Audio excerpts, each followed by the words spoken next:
सबसे पहले अमीन साहब, ये समझना बहुत जरूरी है कि जिस तरह से भारत की विदेश नीति को लेकर, कूटनीति को लेकर तरह तरह के सवाल उठ रहे थे कि क्या अमेरिका के चलते कंप्रोमाइज हो चुका है, क्या अमेरिका के चलते भारत की विदेश नीति अब उतनी स्वतंत्र नहीं है। लेकिन अब जिस तरह से एक सेफ पैसेज भारत को मिल रहा है, ये क्या कहा जा सकता है कि भारत की कूटनीति आज भी उतनी मजबूत है जितनी पहले थी? देखिए, ये पूरी दुनिया के सामने तमाचा है। जो लोग बात को कहते हैं कि हमारी भारत की कूटनीति जो है फेल हो चुकी है और असफल हो गए हैं देश के प्राइम मिनिस्टर और विदेश मंत्री।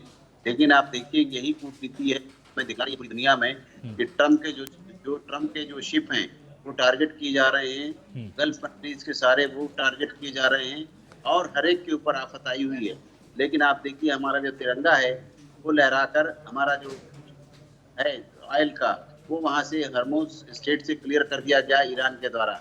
ये हमारी दर्शाता है कूटनीति और हमारी डिप्लोमेसी, जिसके लिए मैं पहले भी कह चुका हूँ आपके चैनल पर, इससे पहले भी कि जो भारत की कूटनीति है और डिप्लोमेसी है वो अपनी इंडिपेंडेंट पॉलिसी के तहत है।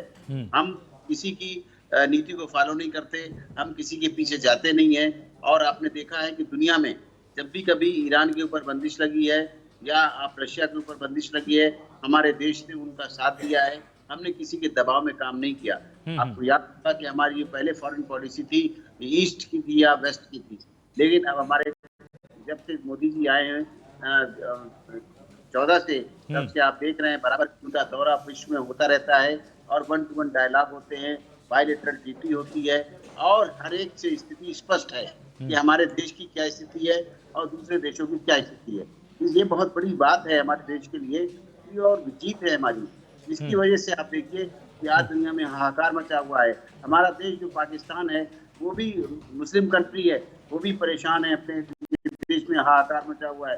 गल्फ कंट्रीज के अंदर हाहाकार मचा हुआ है, उनके शिप रोके जा रहे हैं, उनके प्राइस बढ़ रहे हैं और दुनिया में बैरल की क्या कीमत हो गई है। और हमारी जो LNG है, PLC है, हमारे यहाँ जो आयात हो रहा है ऑयल, वो इजीली आ रहा है। तो देखिए, सभी कहा गया था कि हमारे देश ने उनके शिप को नहीं बचाया, लेकिन आप देखिए कि हमने उनके शिप को कोची पोर्ट पे शेल्टर दी हुई है और उनका हम पूरा तरीके से, हमारी नेवी भारत की पूरा ख्याल रखते हुए, जब तक वार चलेगा तब तक ये शिप यहाँ से मूव नहीं होंगे। ये हिंदुस्तान की जिम्मेदारी है उनके शिप हमारे देश के अंदर सावधानी पूर्वक, सुरक्षा पूर्वक सुरक्षित रह सकें। ये दुनिया में दिखा रहे हैं हम। देखिए, हम हर एक से बात करते हैं, ये कोई कहना नहीं है कि हम ट्रम्प के अधीन हो गए हैं या हम इसराइल के अधीन हो गए हैं या हम ईरान के अधीन हो गए हैं। नहीं, हमें हर तरफ देखना है, हर तरफ देखना है। दुनिया में इतने कंट्री हैं और हर एक के साथ अपने रिश्ते रखने हैं। अभी यही हमारे ट्रम्प साहब हैं जिन्होंने लगा के पूरी दुनिया को चौंकाया था और सोचा था भारत का इस पर इफेक्ट पड़ेगा। हमारे भारत पे कोई इफेक्ट नहीं पड़ा।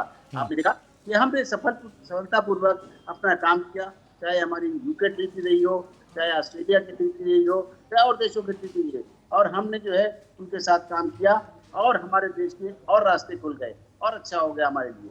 ये सबसे बड़ी बात है देश की। अब इससे ज्यादा क्या कह सकते हैं।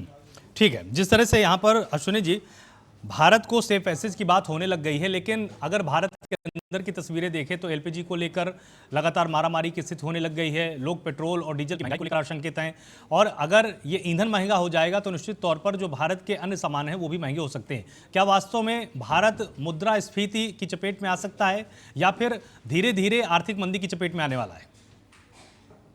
देखिए, क्या है कि ये जो युद्ध चल रहा है ये सिर्फ 2 देशों में नहीं है। इसका जो अगर पूरे खाड़ी के देश भी इफेक्टेड है और ओवरऑल जो पूरा विश्व है वो इससे इफेक्टेड है। अब पूरा विश्व है तो भारत भी निश्चित रूप से इफेक्टेड है।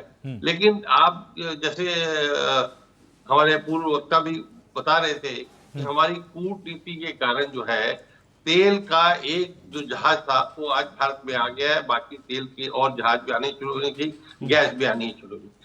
तो ये एक वॉर अगर लंबी चलती है तो इसका इफेक्ट निश्चित रूप से होगा। अभी भी हो रहा है लेकिन उतना नहीं है, क्योंकि अभी जो है हम मैनेज कर रहे हैं। लेकिन ये जो चीजें आज शुरू हुई तो वो ज्यादा हो गई, क्योंकि जो दुष्प्रचार किया गया स्केर्सिटी का कि गैस नहीं है। आप देखिए जी, अगर LPG की बात करें तो 60% हम इंपोर्ट करते हैं, 40% यहाँ पर हम उसका अपना जो गैस है LPG उसको यहाँ पर अपनी निकालते हैं।